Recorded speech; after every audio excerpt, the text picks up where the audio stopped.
The Battle of Imbros was a naval action that took place during the First World War. The battle occurred on 20 January 1918 when an Ottoman squadron engaged a flotilla of the British Royal Navy off the island of Imbros in the Aegean Sea. A lack of heavy Allied warships in the area allowed the Ottoman battlecruiser Yavuz Sultan Selim and light cruiser Midilli to sortie into the Mediterranean and attack the British monitors and destroyers at Imbros before assaulting the naval base at Mudros. Although the Ottoman forces managed to complete their objective of destroying the British monitors at Imbros, the battle turned sour for them as they sailed through a minefield while withdrawing. Midilli was sunk and Yavuz Sultan Selim heavily damaged. Although Yavuz Sultan Selim managed to beach herself within the Dardanelles, she was subjected to days of air attacks until she was towed to safety. With the most modern cruiser of the Ottoman Navy sunk and her only battle cruiser out of action,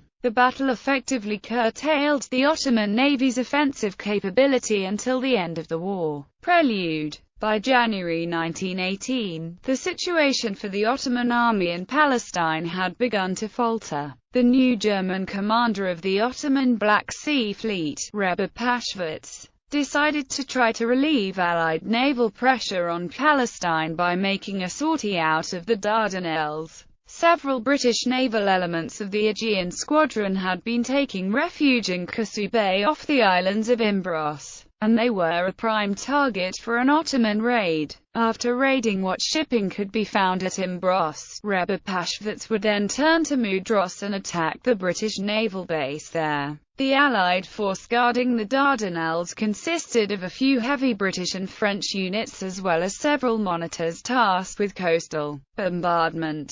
Escorting the monitors were several British destroyers. The pre-dreadnought battleships HMS Agamemnon and HMS Lord Nelson were also tasked with guarding the area, but the Lord Nelson had been tasked with ferrying the squadron's admiral to a conference at Salonika. Taking advantage of the absence of the British battleship, the Germans and Ottomans decided to dispatch the battlecruiser Yavuz Sultan Selim and the light cruiser Midilli to attack the area. The Allied forces at Imbros on 20 January consisted of the monitors HMS Raglan and HMS M28 as well as the Acheron-class destroyers HMS Tigress and HMS Lizard. Agamemnon was nearby at Mudros, but she was much too slow to chase down the Ottoman ships if they wanted to avoid engaging her. Without the Agamemnon and Lord Nelson, the British were severely undergunned in comparison to the Ottoman ships. The Tigress and Lizard both were armed with two 4-inch guns, two 12-pounders, and two 21-inch torpedo tubes. They were swift ships capable of making 27 knots at best speed. The two monitors present at Imbros were better suited for coastal bombardment and naval combat, though their heavy guns gave them an element of firepower the destroyers lacked. Raglan, an Abercrombie-class monitor, was armed with two 14-inch guns, two 6-inch guns, and two 3-inch guns. M28 was a smaller vessel than Raglan and as such carried a lighter armament sporting a single 9.2-INCH cannon, one 12-pounder, as well as a 6-pounder anti-aircraft gun. The biggest weak point of both Raglan and M28 were their low top speeds of 7 and 11 knots respectively, giving them little capability to escape an Ottoman raid. In contrast to the British force, the Ottoman vessels were both fast and heavily armed. Midilli sported 8 150mm cannons, 120 mines, 2 torpedo tubes, and a top speed of 25 knots. Yavuz Sultan Selim was the most powerful ship in the Ottoman fleet with a top speed of 25.5 knots, 10 283mm guns, 12 150mm guns, a dozen 8.8-CENTIMETRE guns, and 4 torpedo tubes. Thus, with no heavy units available to repel them, there was little in the means of effective Allied opposition when the Ottomans set out on their mission. battle. Setting out towards Imbros, the Yavuz Sultan Selim struck a mine on transit to the island, but the damage was insignificant and the two Ottoman vessels were able to continue their mission. Yavuz Sultan Selim then proceeded to bombard the British signal station at Kefalo Point, while the Midilli was sent ahead to guard the entrance of Kusu Bay. As the Yavuz Sultan Selim and Midilli approached Kusu Bay, they were sighted by the destroyer HMS Lizard at 5:30 a.m. The Lizard attempted to engage the Ottoman ships, but could not close to torpedo range due to heavy fire from her opponents.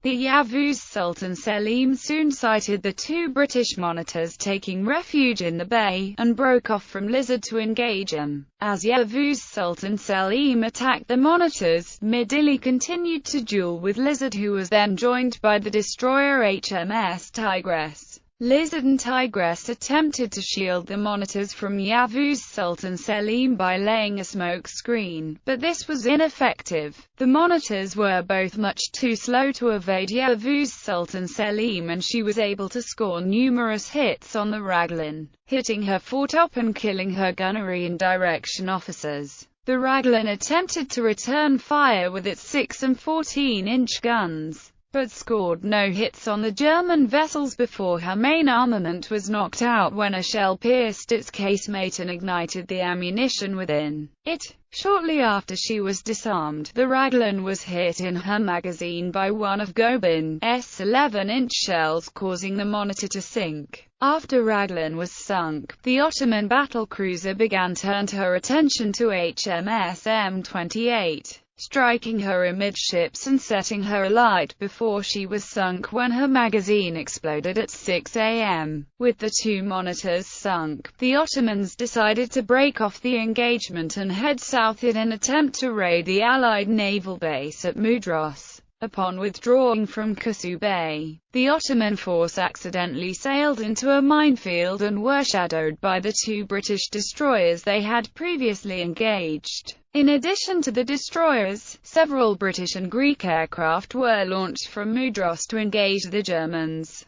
Greek ace Aristides Moritides, escorting two Sopwith baby seaplanes, fought 10 enemy aircraft and shot down 3 enemy seaplanes with his Sopwith Camel. With the approach of enemy aircraft, the Midilli, which had been following the Yavuz Sultan Selim, took the lead so as to take advantage of her heavier anti-aircraft armament.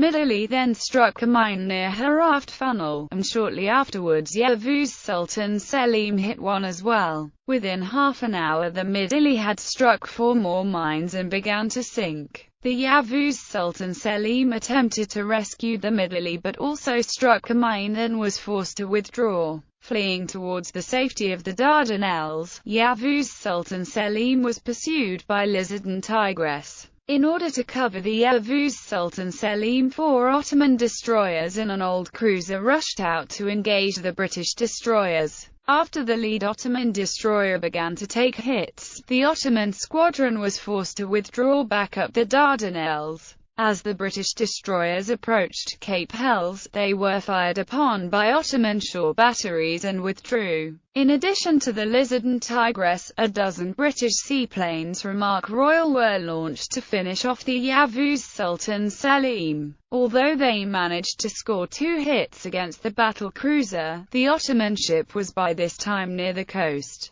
Thus combined efforts from 10 Ottoman seaplanes, as well as heavy anti-aircraft fire, were able to drive off the air attacks, downing 1 Sopwith baby and damaging another aircraft. The 4 Ottoman destroyers returned and guarded the Yavuz Sultan Selim as she sailed up the Dardanelles. Severely damaged, the Ottoman battlecruiser ran aground on a sandbar off Nagara Point and became stranded. The next 6 days saw further air attacks by Allied seaplanes against the Ottoman battlecruiser, with 6 hits being scored against her. Ottoman seaplanes and heavy shore batteries responded to the raids and were able to guard the Yavuz Sultan Selim and beat back the air attacks. Despite the air raids, The Yavuz Sultan Selim suffered only superficial damage from them, as the 65-pound bombs used by the British were too small to be effective. Allied commanders proposed plans for a submarine raid against the battlecruiser, but the only submarine attached to the Aegean Squadron, HMS E-12,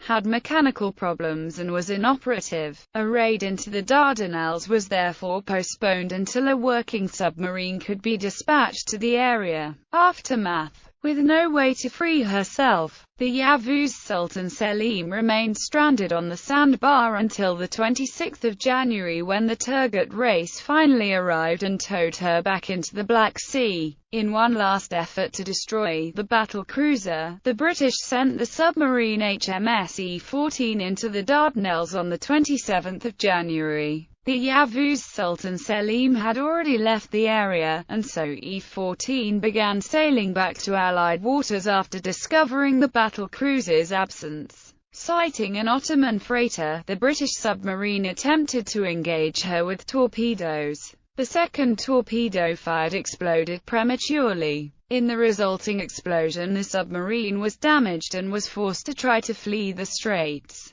She came under heavy fire from the nearby Ottoman shore batteries and was eventually beached, with her commander, Geoffrey Saxton White, and another sailor killed and 7 captured. White was posthumously awarded the Victoria Cross for his efforts to beach the submarine and save its crew. Although the Ottoman force was able to destroy the British monitors they set out to engage, their losses traversing the minefield after the engagement in Kusu Bay negated any impact the British losses had in their favour. With the midly sunken Yavuz Sultan Selim severely damaged, the threat of the Ottoman navy to the Allies was greatly reduced for the remainder of the war. Despite the removal of these 2 vessels from the Ottoman battle line, the commanders of the British Aegean Squadron were still criticised for having dispatched both of their heavy units too far from the Dardanelles to engage the Ottomans. If the Agamemnon or Lord Nelson had been at their posts during the Ottoman raid, the Yavuz Sultan Selim might have been destroyed, eliminating her threat once and for all rather than having her escape.